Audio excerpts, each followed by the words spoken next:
Hi everyone, and welcome to another episode of the Sales Mindset TV show. I'm Chris, and I'm here with Steve. Hey Chris, hi everybody. This is going to be the last one this week. Okay. I want to pick up on something in which I've been talking about in my Facebook and Instagram feed recently, and that's what I like to call the nano effect. Okay. So I've coined it. Okay. You better tell us a little bit about what that is, Chris. So the nano effect is when my nan has actually helped me get one of my biggest contracts I've ever got. Okay. And I didn't sell to her. I didn't sell to that organisation. Actually, my nan just knew everything about what we did. So it's kind of the nano effect. Okay. And a lot of people come to us and say, right, my Facebook page, I'm not converting anyone into sales. And that's because when they set it up, they get several hundred people onto their Facebook page, which is all their friends and family and people they know. And they need to understand that they're not the people to sell to, but they're people that are there to help them sell, just like my nan was. Okay. So something that's very important when you go to a network meeting, which I feel, is when you go there, you need to understand that not everyone is there to be sold to, but sometimes they are there to help you sell. They just need to be informed with the information about your business. Yeah, I mean, well done, well done. I mean, that's great, and great for your nan. Was she on a commission on that one, or? Well,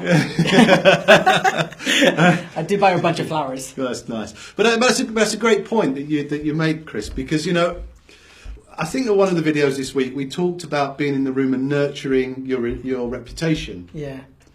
And people will only become your advocates if you've created an awareness. I think that was video number one. Why do we network? Yeah. Is to create that awareness all the way through consistency in what you say. And did we have a joke about that in the Tesco's queue or not? But consistency. And then they're prepared outside of the room to turn around and say, I know somebody that does that. And one of the first networking events that I went to when I left Shell, they were very, very strong on that.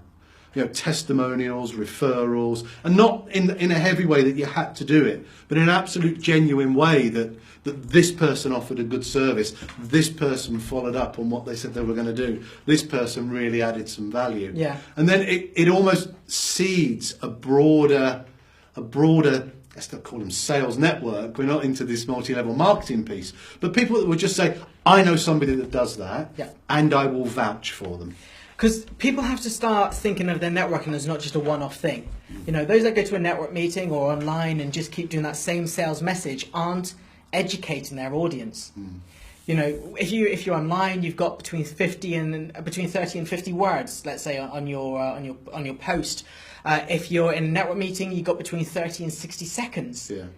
So you need to think how many times you're going to put a post out, how many times you're going to go to that network meeting, and start spreading your message across it to inform and educate your audience. I mean, that's a great point, isn't it? I mean, a bit tactical, but how often do we mix up our pitches? Yeah. So people really see the breadth of what we do. Yeah.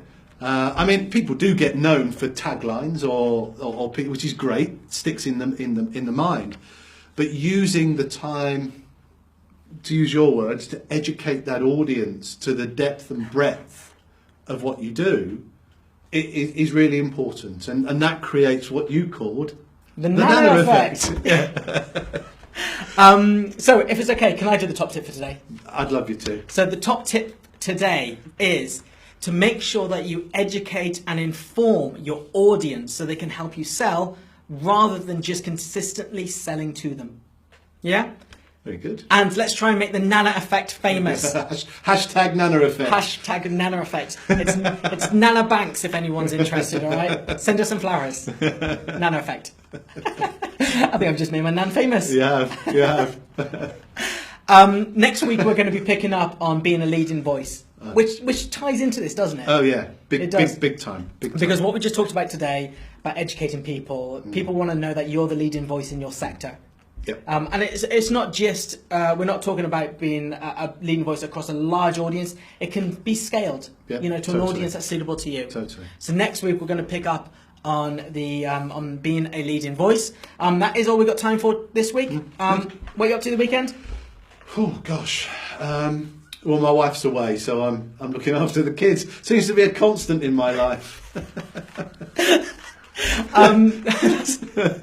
That's all we got time for this week. Thank you so much for tuning in, and we look forward to seeing you next week when we're going to be talking about being a leading voice.